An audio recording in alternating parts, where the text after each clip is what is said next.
Hi, everyone. Welcome to today's webinar. Looks like we have a good crowd and people are still joining the room. I know everyone has a lot on their minds and on their plates right now, so I want to thank you all for taking the time to join us today. Our team has prepared a presentation that we think you'll find very useful as you look to work with your cybersecurity teams on addressing risk. We'll be getting started here shortly, but first I want to call your attention to a few things. First, you should all have a GoToWebinar dashboard on the side of your screen. You can use that to ask questions throughout the webinar. Just drop them into the questions section of the dashboard. Our presentation today should run roughly 45 minutes, and we'll follow that with a 15-minute Q&A. If you have specific questions about cybersecurity and internal audit at your organization, we're happy to take those conversations offline as well. Second, CPEs will be issued to attendees within 48 hours of the end of the webinar. In order to qualify for your CPE, you do need to attend for the duration of today's session, and you need to complete at least 3 of the poll questions that will be asked during the presentation. Third, I know we have some folks on their first Focal Point webinar today, so I'd like to very briefly introduce who we are. Focal Point is a leading cybersecurity services provider, working with the Fortune 500 and government agencies. We integrate market-leading consulting, technology integration, and cyber workforce development services to provide end-to-end solutions for security leaders looking to future-proof their companies against threats, changing data protection laws, and growing workforce shortages. You can learn more about our services, solutions, and team at focal-point.com. All right, before we get started, let me introduce our panel for the afternoon. I'm your host, Adliv Mandahar, and the manager at Focal Point's Risk Advisory Team. Our primary cybersecurity SME today is Gary McIntyre, Managing Director of Cyber Defense at Focal Point. Hi there. Danelle Martinez is also here with us. He's the Director of Risk Advisory, and he will be bringing his internal audit expertise to us from sunny Miami, Florida. Hello. This panel has a range of expertise in different aspects of internal audit and cybersecurity, and I'm excited to hear their thoughts during today's discussion. We feel so privileged to have the opportunity to speak with you today, and we hope that you get some insights here that help you as you work to integrate cybersecurity and internal audit efforts. For those of you who are late, just a quick reminder to drop your questions into the questions section of your GoToWebinar dashboard, and our panelists will answer them during the Q&A portion of the webinar. And with that, let's get started. So, as you know, today is the Internal Auditor's Guide to Cybersecurity, the third part of our cybersecurity series. Today, we will be talking about SOCs, or Security Operations Centers. So, Gary, let's start it off with just the basic question: what is a SOC and why is it important? Oddly enough, it sounds like a really basic question, but it ends up being a pretty complicated answer. Probably the most important thing to keep in mind is that there's really not one definition for what a security operations center is, and there's no one size fits all definition that anybody can really agree to. A lot of it depends on their backgrounds and sort of how they approach the question of what a security operations center may do. And so it's most important to understand at the very start sort of what's expected of the Security Operations Center to essentially understand what it is and what it's for. And in general, this can vary a lot from one organization to the other. Even if it's a similarly sized organization in a similar industry, you might find a lot of variation in the answers to what a SOC may be. But one of the things as an internal auditor that you might want to keep an eye out for, especially as you're trying to determine ultimately what are the expectations of the business of what the Security Operations Center does, is to look at what it's called. I know it sounds sort of simple, but in many cases, the expectations of the business or the organization is often identified through what it's called. If it's called a Security Operations Center, oftentimes that's sort of what we sort of classically think of as a group of people that are essentially monitoring the environment, potential threats, maybe escalating potential things worth investigating or worth dealing with. In some cases, that can even include a physical security operations center, which is essentially filled with people that are monitoring the actual monitors, the actual video cameras, for example, inside of an environment. If it's called a cyber defense center, then that usually implies that beyond being able to just identify bad things happening and be able to investigate bad things, that they also have the ability to take some action, that they can take some defensive action in the case that they see something. There's usually that one step further. And one of the usual danger signs I see with some security operations centers out there that are called SCDC is that they may not in fact have that power to actually defend.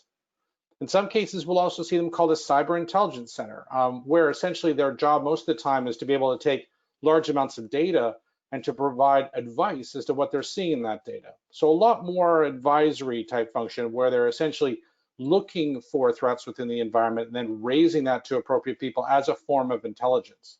And a cyber fusion center is really the latest sort of catchphrase for a sort of center that's set up to combine what are normally a bunch of siloed functions together in the same sort of room, where you have not just the folks that are monitoring the security controls there or the folks that are dealing with incidents, but also representations from the business and from other stakeholders and consumers throughout the organization.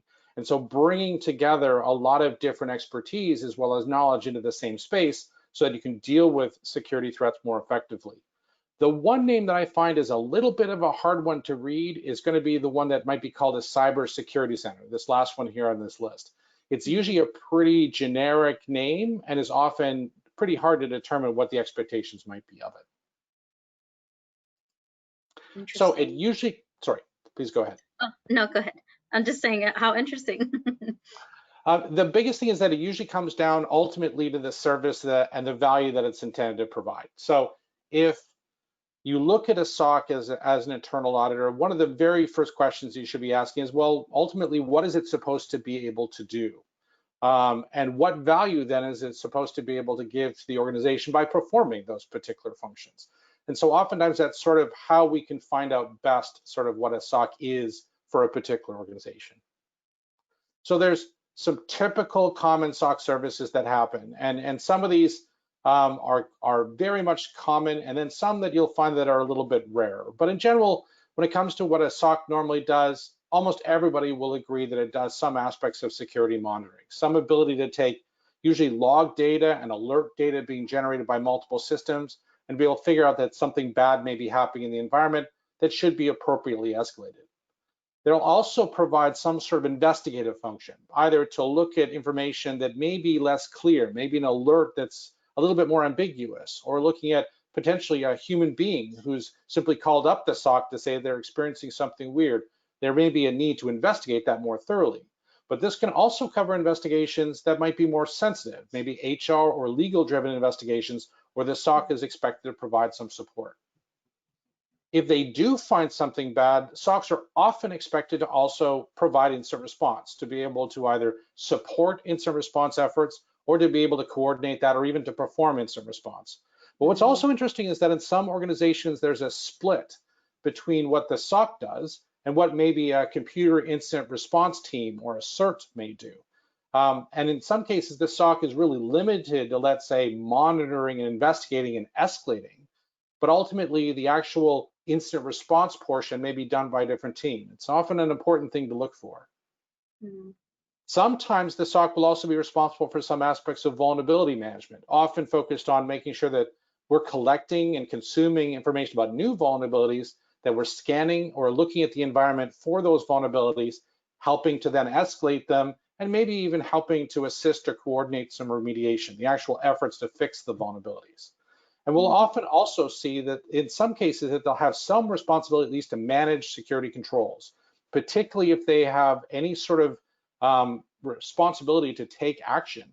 They're usually going to be at least somewhat responsible for being able to manage the controls that they're taking action with. What's interesting is that these are the most common core ones. However, you will sometimes find that the SOC that you're working with might have some unusual ones that may be very specific to the SOC. I've seen SOCs, for example, that are responsible for managing certificates, digital certificates, and other key material. I've seen SOCs that have to manage pretty well almost anything from compliance management through anything really. And so sometimes it's really worthwhile to figure out what ultimately is the SOC expected to do. But if these are the core services, then there's typically a set of sort of supporting services they'll also need to have in place.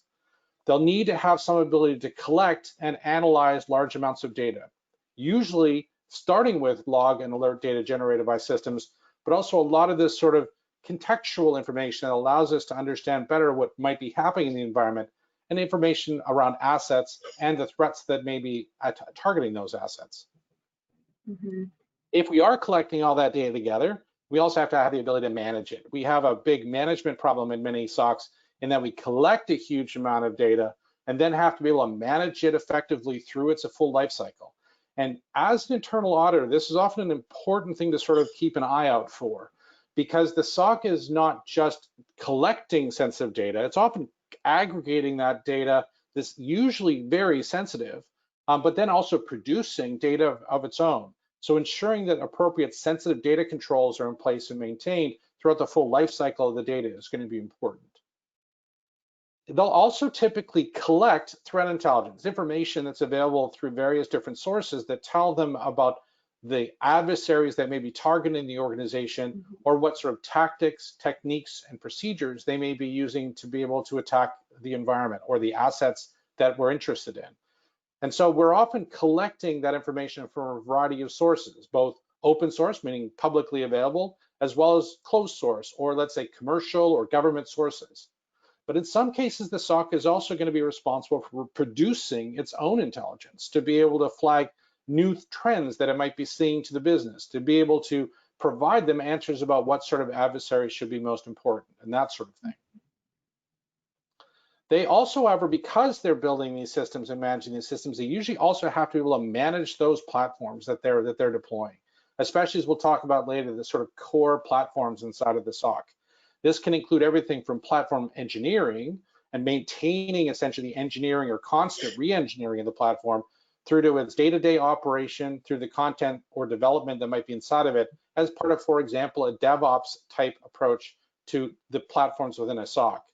But finally, there usually has to be some sort of service management wrapper wrapped around the SOC, some ability to be able to manage its interactions with its stakeholders, the folks that are paying for the SOC, and the key consumers that are consuming its services, as well as maintaining information about the health of its own organization and be able to provide reporting and, for example, audit support, that I'm expecting there to be some sort of service management wrapper around that.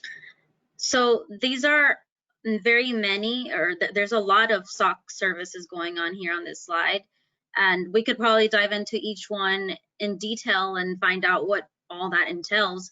But how should a SOC be structured in any organization, and who determines or who decides what services compose their own organization's SOC team?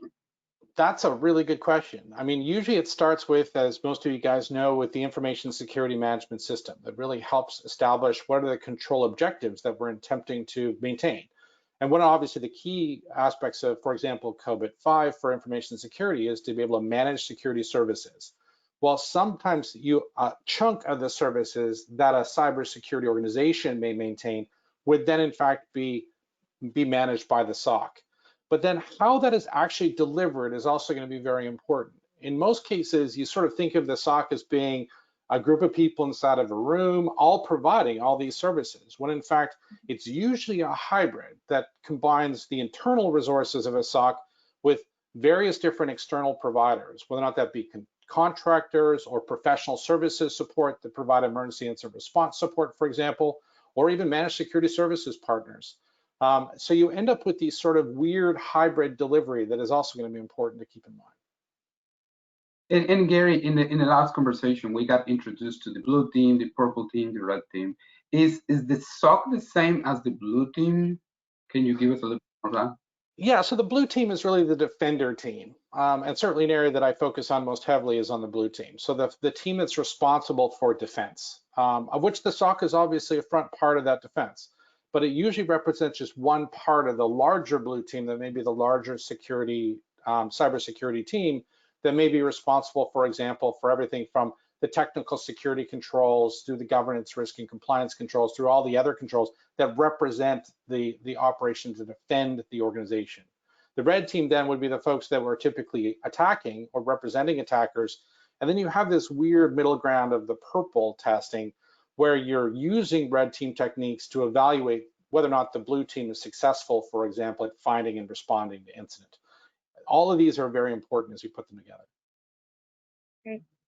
So I think we're going to launch our first poll question right now, and we'll let the people take a minute to kind of read through the question and provide their best answer. So the question really is, which of the following is the centralized function focused on detecting, analyzing, and responding to cybersecurity incidents?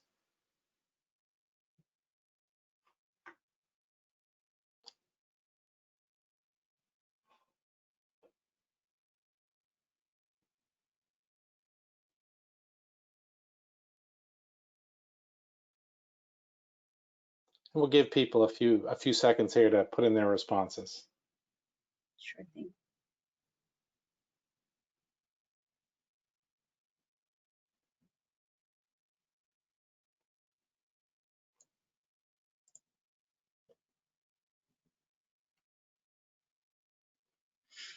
Okay, it looks like we probably have most of the responses. So this is sort of what we saw here, is we saw that most of the people said the Security Operations Center, but also a lot of people said the cybersecurity team or the Information Technology Security and Compliance team.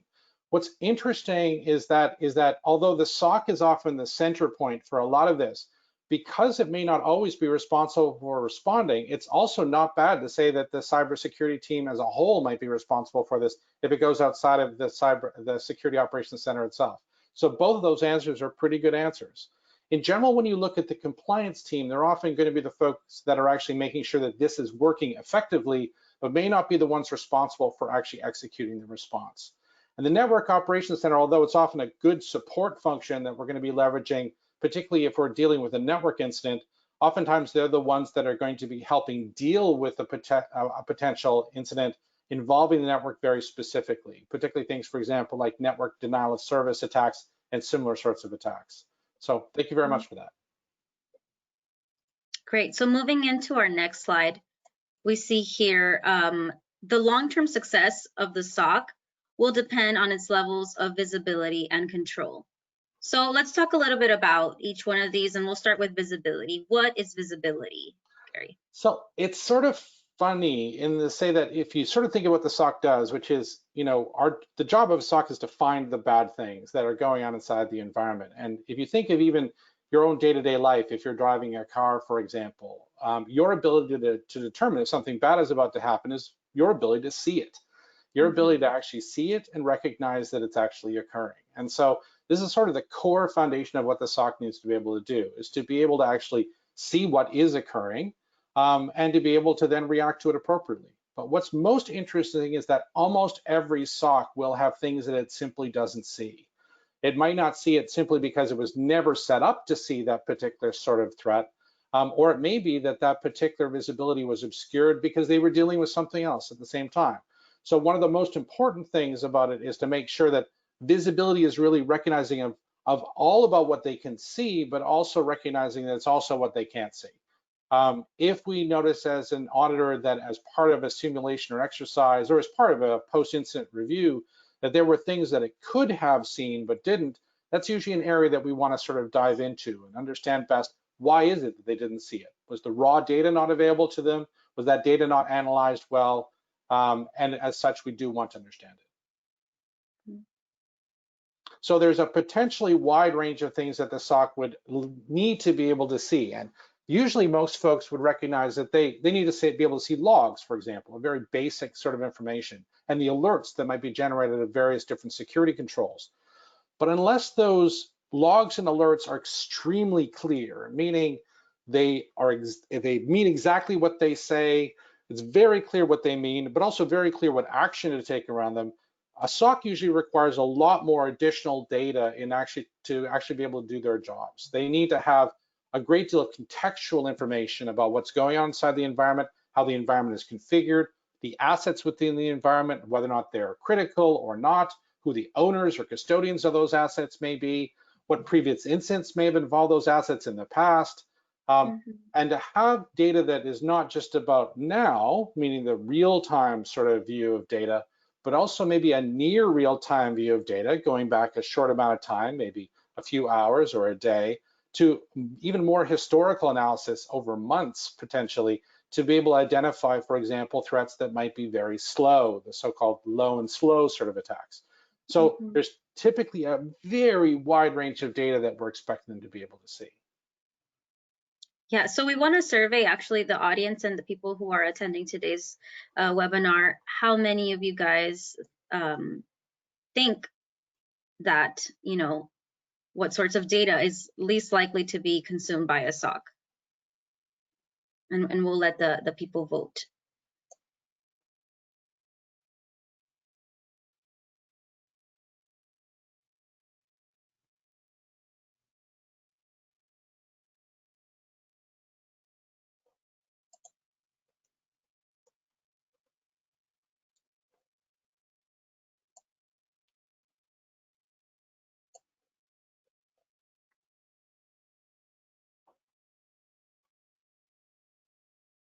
Okay, we'll give folks just a few more seconds here.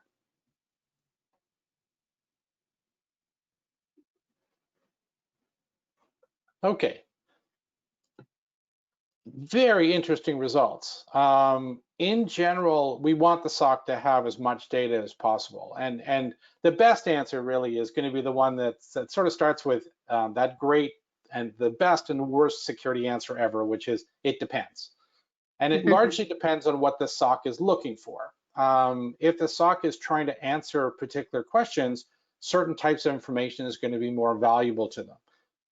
But it is true that in general, this last answer, the transactional data from applications, will usually be the least important information that the SOC will collect, mainly because it's not usually focused, let's say, upon malfunctioning applications, for example, or things that might be happening within the application itself, unless the SOC is also providing analysis around insider threats, as well as, let's say, fraud analysis, in which case this would become a very valuable source of data for a SOC. It is actually very valuable for the most part for the SOC to have asset information, to have usually pretty detailed and accurate information about the assets, but it is also true that it's often the hardest source of data to get reliable data on. In many cases, almost every SOC I've ever worked with, and I've worked with lots over many years, have basically complained that they don't always have the best asset information. They don't really understand what the assets are. They may not have all the information about it.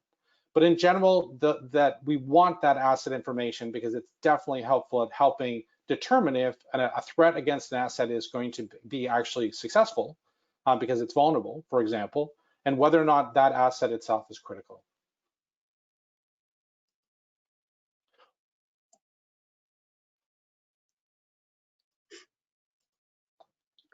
The biggest thing, though, that I would want to point out generally when it comes to this data is that in general, both uncertainty and ambiguity can be very high. And these might be new terms for you, but very important terms for a SOC.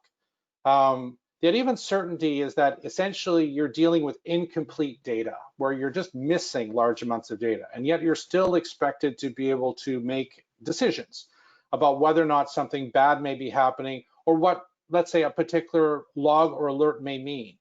And so the more uncertain the SOC is, the lower the amount of confidence they may have in their results. This often results in a higher number of false positives, but actually probably more dangerously, a higher number of false negatives. So a false positive is where we thought we saw something bad, but we were wrong. A false negative is a case where we didn't think something bad was happening and we were wrong. And oftentimes those false negatives are the ones that are most dangerous for us.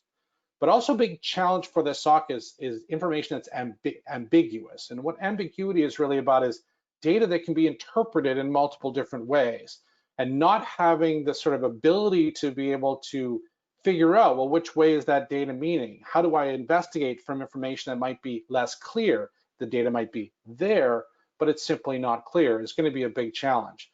And so in general, this is why in almost every SOC that's successful in the world, it comes down to basically some really great people that are able to usually solve problems with limited amounts of data, usually really incomplete data sets, as well as ambiguous data, but to also have the necessary supporting systems that really allow them to sort of collect the right data, but also query that data in such a way that they're able to get higher confidence answers they can share with their stakeholders and consumers.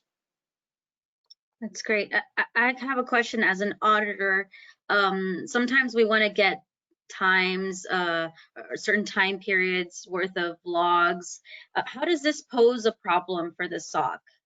It's probably one of the most important things that a SOC usually has to set aside. It's some time for audit and compliance support is what I usually call it, where you have auditors, whether or not that be internal auditors or external auditors or other third parties, that may want to go to the SOC to get data, because the SOC is sort of seen as the place where this data lives. And what's very interesting is that in lots of cases, that may not in fact be true. Unless the SOC is responsible for log management, meaning we do collect that data and we're now responsible for ensuring that it's appropriately protected and retained for the defined period of time that we have to retain it. In many cases, the SOC is only collecting data that it finds interesting and only keeping that data for as long as it feels it needs it. So in many cases, let's say a target asset system may be generating tons of log data, but intentionally the SOC will filter out the data that it doesn't find interesting, does not find as good for answering the questions it gets asked. And even once it does get inside of its security data analytics and is able to, let's say, run queries against it, it may not keep it for very long. And so oftentimes the frustrating thing for internal auditors is to find out that maybe some of the data that they thought the SOC had is in fact data that the SOC doesn't have, or had, but doesn't have it anymore because they've gotten rid of it. And Gary, on the first episode, we talk about the importance of asset management. So what's the importance of asset management for an effective SOC? So in general, this is going to be very important. As I said, asset information is critical to help the SOC figure out, is something important? Is a threat against that something important? Is that asset going to be vulnerable to a particular sort of threat? And so that becomes very important. And the more accurate that information is, the better. But one of the common things that's missing from asset information is who actually owns it and who are the key contacts if that asset is in jeopardy. Oftentimes we may find, for example, in the SOC that an asset's under attack, it may have even been compromised, but it may not be clear who we have to reach out to let know. But it also is important to recognize that it's important for the SOC to contribute to asset data and to asset information. In some cases, that's by helping ensure that that asset data is being maintained to a high degree of integrity as well as just being accurate, but to also have the ability to be able to contribute to that asset information by identifying assets that may not yet be clear as being critical. It's very, very common, for example, in organizations that have been breached to find out that a system that simply wasn't thought of as critical to the organization, because from the business perspective, it wasn't critical, to find out that the adversaries just loved to attack it. That can sometimes even be partner systems that are not thought of as critical inside the environment, but are really good for an attacker.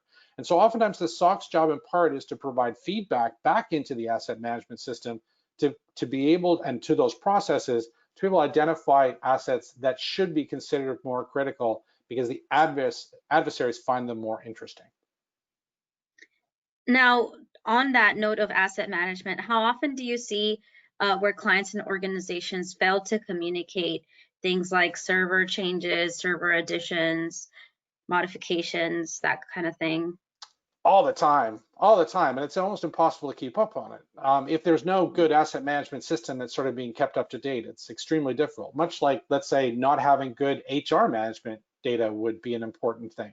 So it's important for those updates to be reflected in the asset management systems, whether or not that be an actual asset management system or a configuration management database or other sorts of forms of data.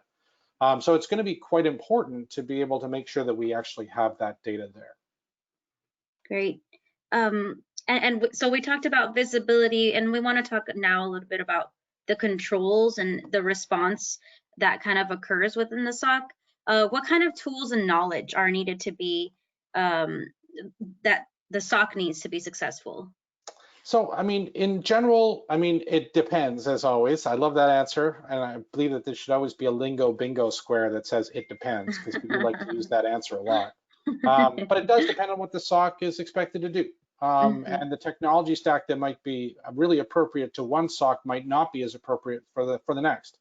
But in general, there are some common pieces that SOCs will sort of have in some form. So if we sort of look at the core technology stack that a SOC will typically have, it'll usually be nowadays at the center will be some sort of workflow and automation capability. Some ability for them to coordinate the actions that will happen from when they first get alerted to a potential incident through the investigation of that particular alert or information to the actual escalation of an incident, for example. The definition of those workflows, and there are usually multiple workflows, usually described as playbooks in a SOC, where we're describing certain scenarios and how we're going to deal with them, that oftentimes a system that will allow us to maintain that workflow will be important. But the more that we can define that workflow and the more we can trust that workflow and the data that goes into it, the more we can also drive automation, which has become very important for most SOCs, is the ability to take, let's say, high confidence alerts, where the alerts are extremely trustworthy and are very accurate and give a very accurate description of what's happening so that we can take a very clear and high confidence action, that a lot of that can be automated sort of end to end. And so we're relying upon not just having good workflow, but to be able to do automation. And nowadays, this is typically done in a platform called a Security Orchestration, Automation, and Response Tool, or SOAR. And this is usually used by multiple parts of the cybersecurity team to be able to orchestrate and automate different functions within cybersecurity. But in order to decide if something bad is happening and to even get through workflow or to automate it, you need to have the ability to analyze large amounts of data and very interesting sets of data. And that's typically going to be the responsibility of some sort of combination of tools that provide security data analytics. That can include what's called a security information and event management system that was classically designed to collect log and alert data and help us run fairly simple queries on it, all the way through malware analysis, digital forensic live response tools, and also big data analysis tools that might be able to be available to the SOC to do things, for example, like complicated historical analysis and just frankly more sophisticated types of analytics. But we're also really reliant upon intelligence, the ability to ingest both near real-time intelligence about things that we should be looking for right now because we found an IP address that's bad, but it probably is only going to be bad for the next 15 minutes, all the way to this is the way that adversaries will attack. So if you find this particular alert, you should also be looking for these other things inside the environment to identify whether or not there are parts of the attack that you're missing. So having a combination of a workflow and automation sort of capability, a security analytics capability, usually multiple set of tools together, and a threat intelligence platform or its equivalent, all that together becomes the core of the technology stack. But to feed that, we also need to make sure that we have data that's feeding it well. And in general, this will be a combination of provider data from various providers, whether or not that be, for example, a managed service provider like I mentioned, but also cloud providers that might be providing infrastructure or platform or software as a service. The ability for us to be able to consume data out of the security controls. This is usually more than just the logs, by the way. This is usually our ability to go into the security control and pull data out of the management console, for example, that may not in fact be in a log, but also have telemetry, the logs, and other context data like asset information to work from.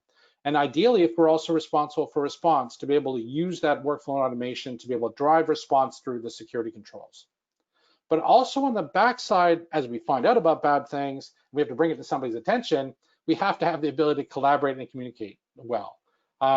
It's usually missing for most organizations when they're planning out their core technology stack for a SOC, is to recognize how critical collaboration and communication becomes, how important it is to have that instant messaging platform, to have reliable telephone systems, to be able to communicate well together, but to also have the ability to escalate incidents into a service management platform for ticketing purposes, for example, or to be able to take advantage of an enterprise data management capability that's able to help the SOC manage the sheer amount of data that they're collecting and curating. So with all of these things in place, we've got processes, people, and technology all kind of working together. From an auditor's perspective, what are the minimum control requirements for the SOC team that you usually kind of see where they have to kind of work and align to whatever the compliance teams are expecting them to do? Yeah, it's very, very important to think of the SOC, especially in terms of the data that it collects. You got to keep in mind that it's often aggregating large amounts of highly sensitive data in one place. And just like any other part of the business where we're doing that, we have to ensure that appropriate data controls are being put into place, that we are controlling the data that's being transmitted, we're controlling the data in storage, that we're controlling the data that's being disposed of, and that we have all the right sort of access controls over that data, as well as the integrity and confidentiality controls that we'd want to have over that data. And in general, that's the way to often approach it, is to think of it as a gigantic data consumer, but also a big data producer and curator. Right. And so we'd want to sort of look at that as a really sensitive spot to apply control. And going back to that and a little bit of the visibility and what we were talking about earlier, what information should the SOC be looking for, or how do they define some common framework to interpret the data and perform some noise filtering? Because you're going to have tons and tons of data, but how do they hone in on what's important to them, and therefore? It's a great question, because I've got lots of customers who collect petabytes of data into the SOC, and yet in many cases find out that they only use a small fraction of that data. And usually the best way that I help SOCs focus on what data should be collected, or at least what data should be kept for a longer period of time, or even what data should be kept for a very short period of time, is to be able to determine what questions do they want to be able to answer. If, for example, they're getting questions about who did it, how did they do it, should we be worried about this, are we sure that we've caught all the different parts of an attack? These questions that are very common from an executive type stakeholder, for example, or a business type stakeholder, can be very hard to answer without really large amounts of data available to an investigator. But if I'm only interested in driving an automated response as best as I can, I might actually be able to work with less data. I can actually work usually with only the data I can have high confidence in, and then drive that through workflow. But the challenge usually is to find that balance of where you're able to answer questions to a degree of confidence that you may be uncertain about or may have ambiguous data about, but to also be able to drive enough automation. And that's usually the bit of the tension there.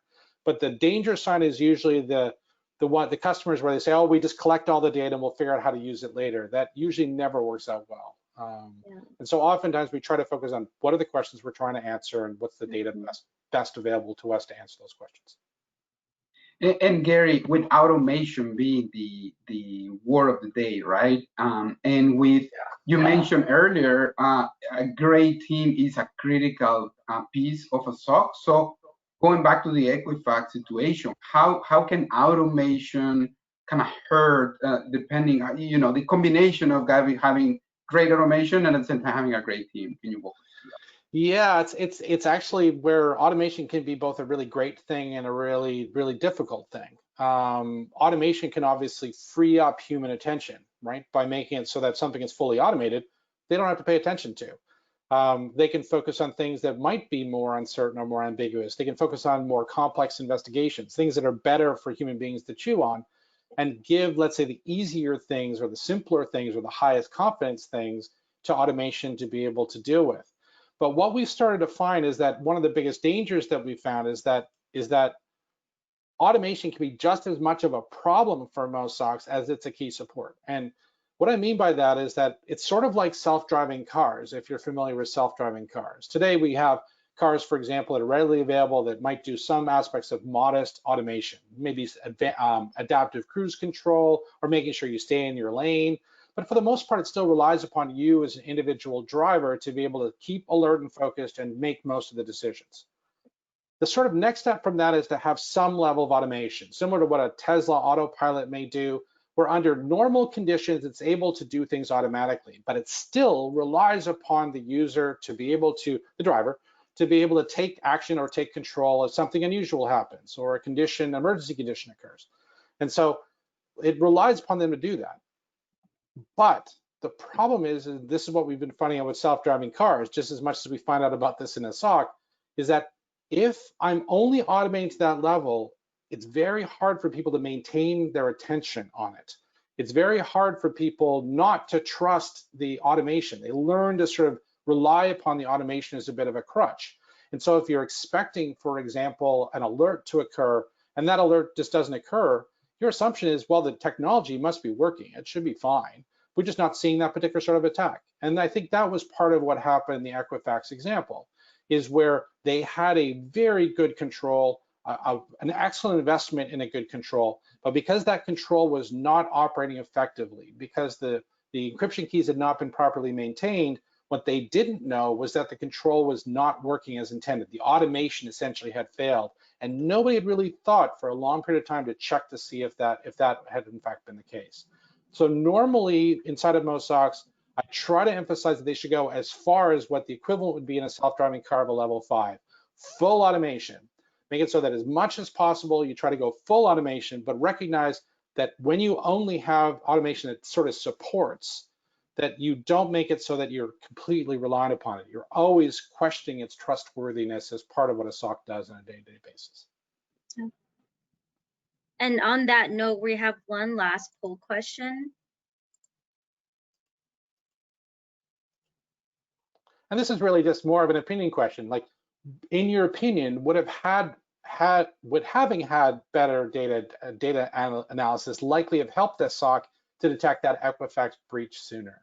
Yes or no?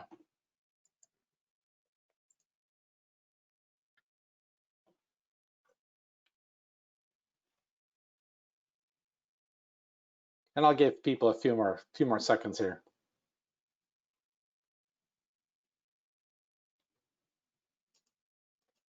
The answer, and I think you all agree, or most of you would agree, is generally the answer is going to be yes, right? And again, this is an opinion question. It's not necessarily a right answer, but it certainly wouldn't have been better to have better data analysis. And what I mean by this is that they may have been too focused on the alerts.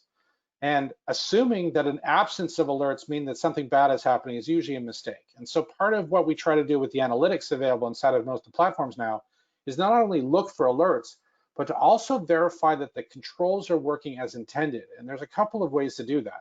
One is to run statistical analysis on alerts against controls over a longer period of time to determine what is the sort of normal rate of alerts that these controls generate. To see if, for example, there's a sudden drop or a sudden increase in the number of alerts that you're seeing. The second technique that's often used is to actually induce an alert inside of those systems, usually through some sort of automated test, to ensure that the actual alert is being generated and received by the SOC. If either one of those had been done in the Equifax case, it probably would have been able to detect the attack sooner and deal with potentially the faulty control much earlier than they were able to do.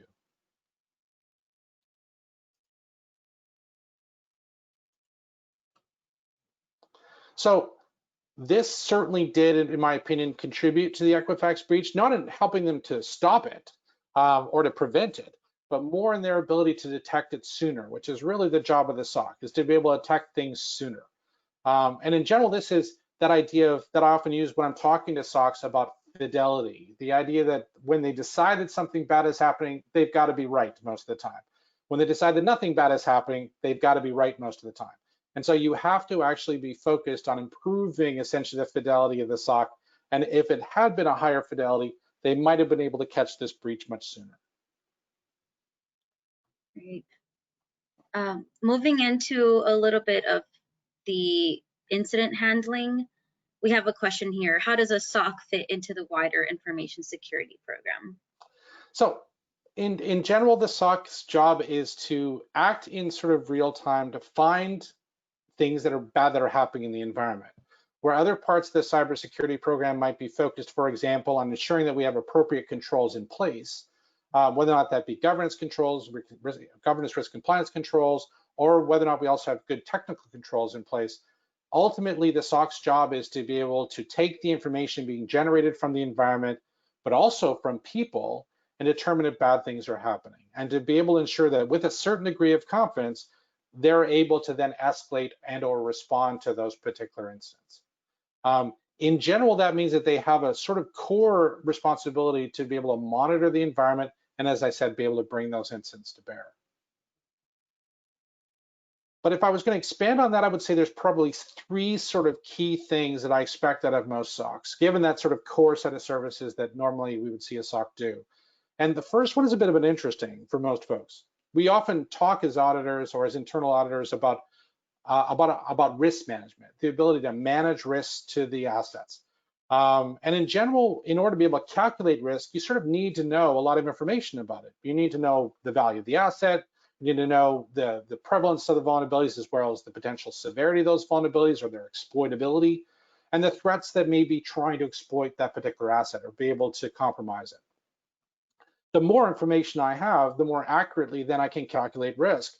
But when a large amount of information is missing, where we don't really know the full value of the asset, or maybe misunderstand the value of the asset, where we don't really know its full vulnerabilities, particularly as new vulnerabilities are constantly being disclosed, there are many vulnerabilities that have yet to be disclosed, that we have an imperfect knowledge or incomplete knowledge of the threats, meaning we don't always know what the adversary is going to do, and the adversary is not always entirely predictable.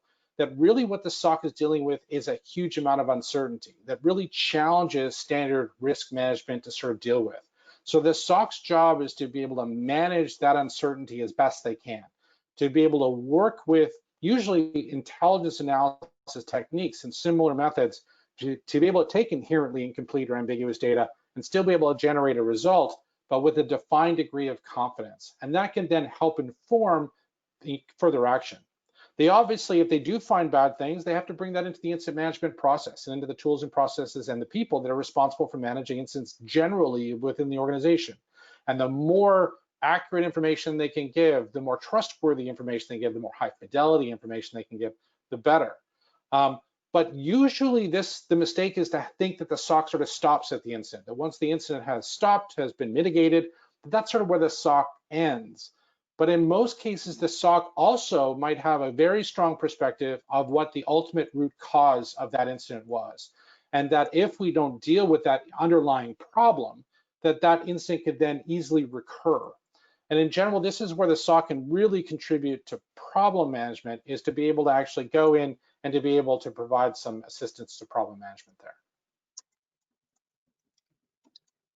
So we had a question about, I've had clients and I've seen it myself, where, like you mentioned, this problem management is very separate from the incident management, and the SOC team essentially collects this data, logs it, puts it in a nice little pretty report, and sends it off to someone, and they're like, "We're done here." Yeah. How does that? I mean, do you see that a lot? Is that something that who's responsible really for fixing these problems or assuming ownership?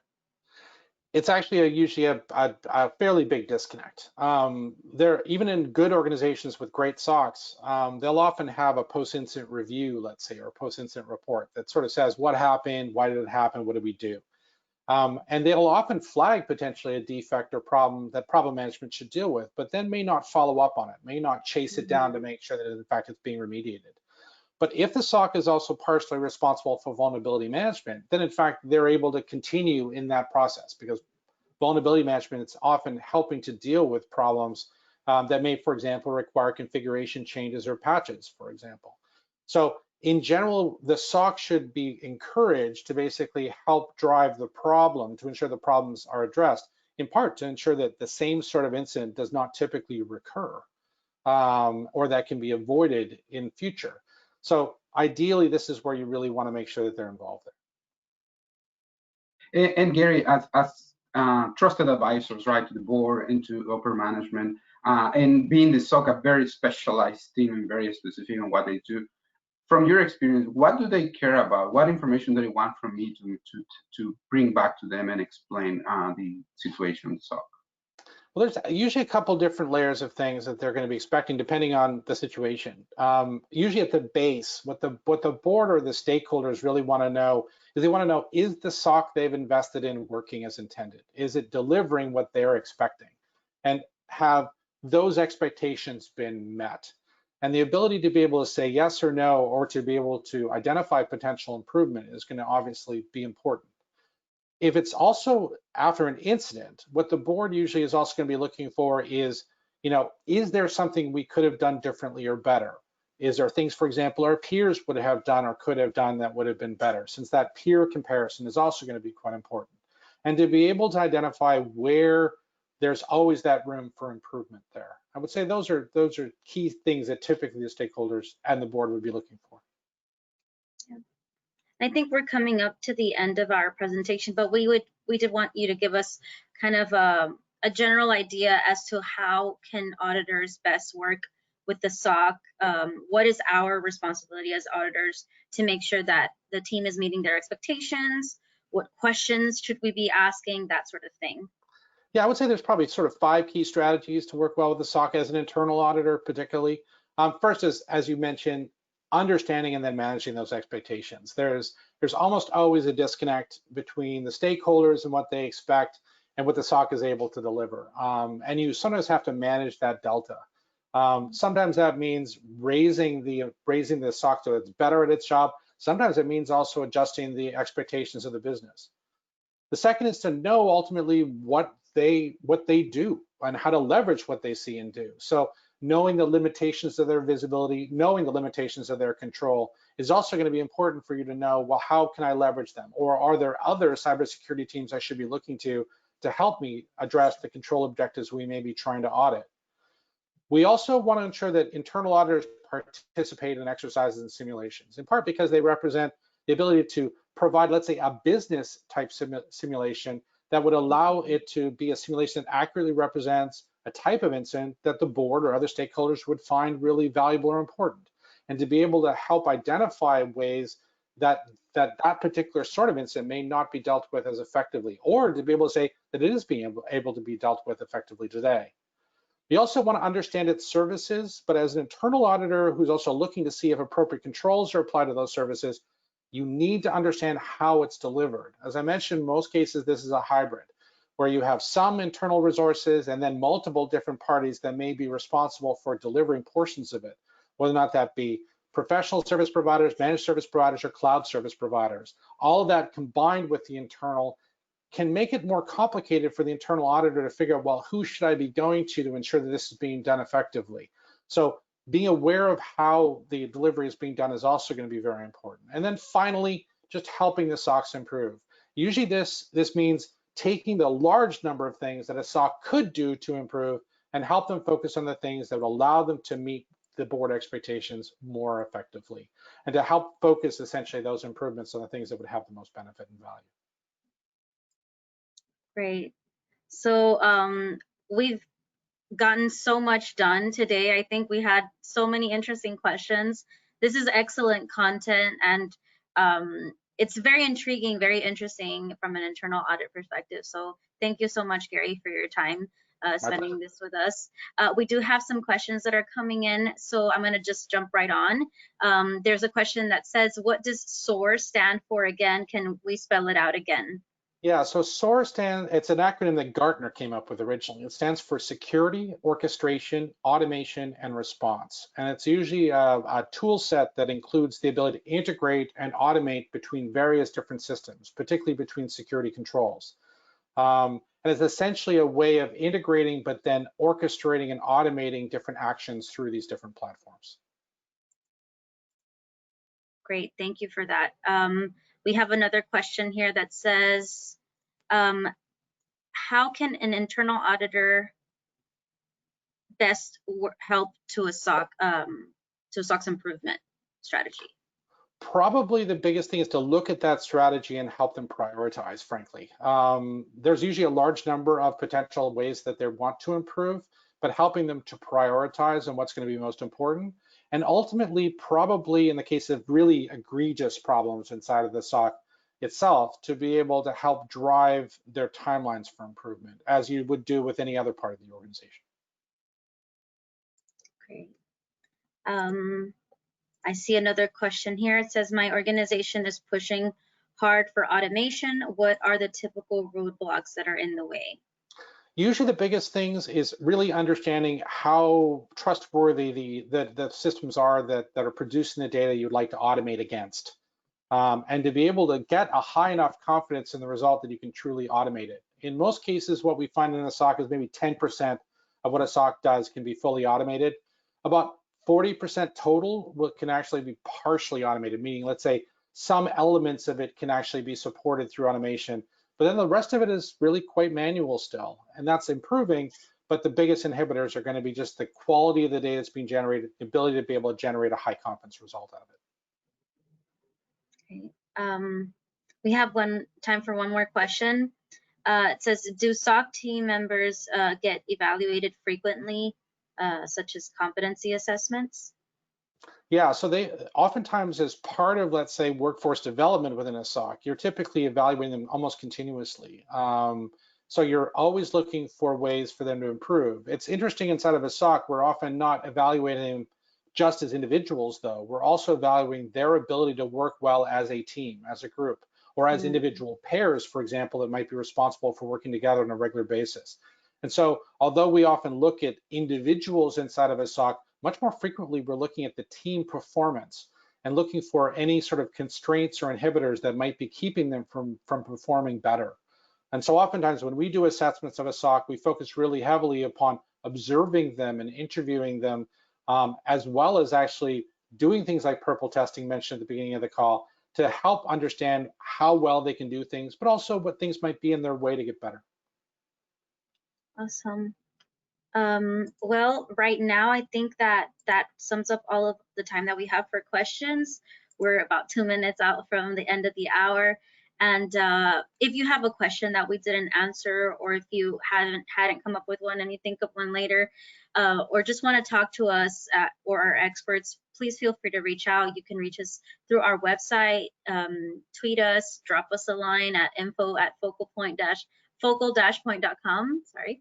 And I'd like to thank everyone for attending today's webinar. It's been a great series.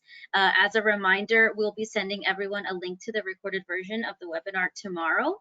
But we'd like to thank you once again for joining us today. If you joined us for all 3 sessions, you're extra cool, and we hope you have a great rest of your day.